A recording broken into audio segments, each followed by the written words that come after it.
Now, I can quit drinking anytime I want. It's easy to spot an alcoholic. Alcoholism is really a lack of willpower. I only drink beer, which isn't as bad as hard alcohol, and drinking only affects me and no one else.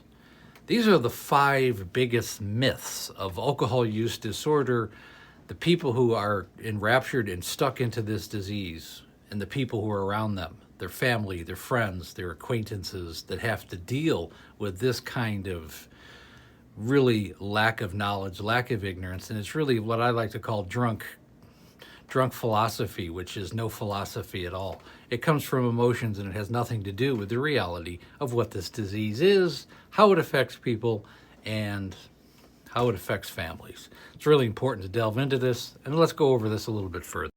And again, I have a complete coaching program that's really designed to find out why the person is drinking to begin with, because 9 times out of the 10, it has nothing to do with alcohol itself, and we have to reinvent and get someone organized. That's what we do through my coaching program. It's also designed to help the family. Link is in the bio. Set up a breakthrough call. It takes about 45 minutes.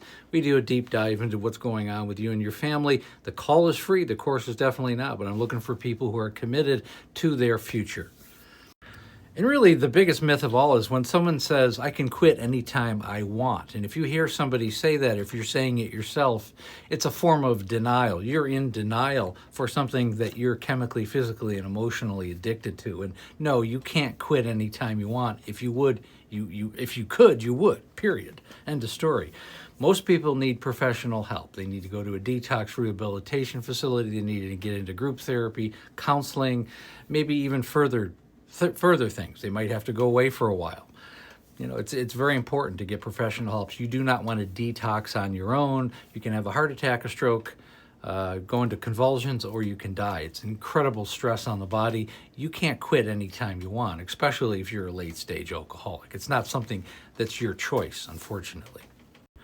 And the next one is, it's easy to spot an alcoholic. No, it's not. They have an incredible capacity for hiding it, to be what some people call a functioning alcoholic, which is maybe they maintain a job, they're able to pay their bills and function, they drink at night. The thing is, it's going to get steadily worse to the point where those things are going to go away, where it's going to affect their relationship, it's going to affect, their productivity, and it's going to affect their health. It's a matter of time. It's not a matter of if, it's a matter of when. So, people that say you can't, you don't know if the person's drunk. Well, that person could be your next door neighbor, could be your mailman, could be a friend of yours, and they're very good at hiding. When my wife died, there's a lot of people, even in our family, that didn't really understand the extent that Amanda had gone down. They didn't realize that she had been incarcerated, that she'd had 4 DUIs, and that she had been to 7 rehabilitation facilities. And they just couldn't even believe it. They didn't realize the extent of it. So alcoholics are very good at hiding it. And yes, you definitely cannot point out who's an alcoholic. And I think this one grinds on me more than any of them, because alcoholism is a lack of willpower.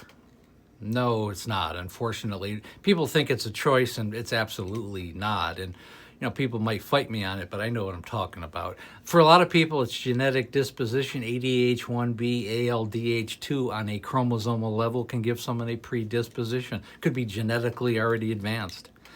And most of those people grow up in a family culture where drinking is normalized. There's a higher percentage that they're going to turn into or have an alcoholic issue later in life, or some kind of addictive problem later in life. There's no question. Also, peer pressure, trauma in youth, there's a lot of different things that alcohol is created to cover up emotional trauma, emotional problems, PTSD, ADHD, bipolar, schizophrenia. Someone could be, socially awkward, be, an introvert, all kinds of issues. Alcohol is there to cover up and to deal with life.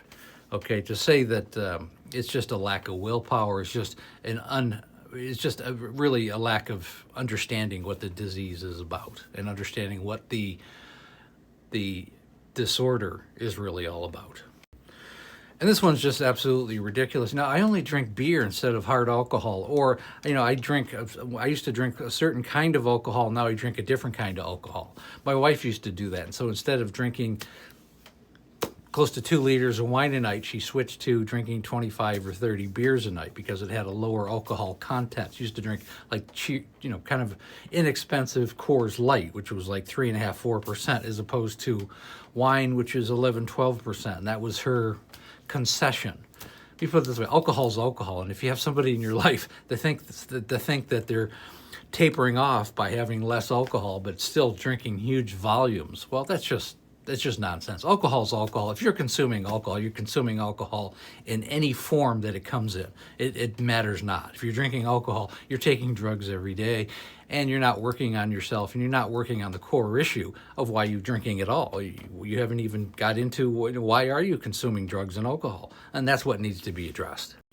And I think this next myth, which is the most annoying for families and anybody around an alcoholic, is when the alcoholic says, well, I'm only affecting myself. I'm not hurting anyone else, which is the farthest thing from reality, because you could be destroying the lives of your family, your children, your spouse, your parents, your friends. You're certainly affecting, if you have a job, you're affecting your coworkers and your productivity. You're affecting your health. And if you get behind the wheel of a car, you are potentially putting innocent lives and maybe hundreds of other people potentially in harm's way. And that's just a material fact. Just to say that you're not harming anyone else and you're only hurting yourself, well, that's just an absolute illusion. And it's part of the mental health disease known as alcohol use disorder. And that's something that just really needs to be addressed. And again, if you want to understand these myths and so much more, you can find it in my wife's memoir. It's called Amanda, A Cautionary Tale of Alcoholism. It was the story of her 25-year decline with the disease, and unfortunately she passed away a little over 5 years ago. Again, you can find the book in my link. Go to my link tree. You can find it right on my website. It's also available. There's a link for the international. You can buy it anywhere in the world. It's also available on Amazon, and also Amazon for the ebook, on Apple and Barnes & Noble. And again, thanks for listening.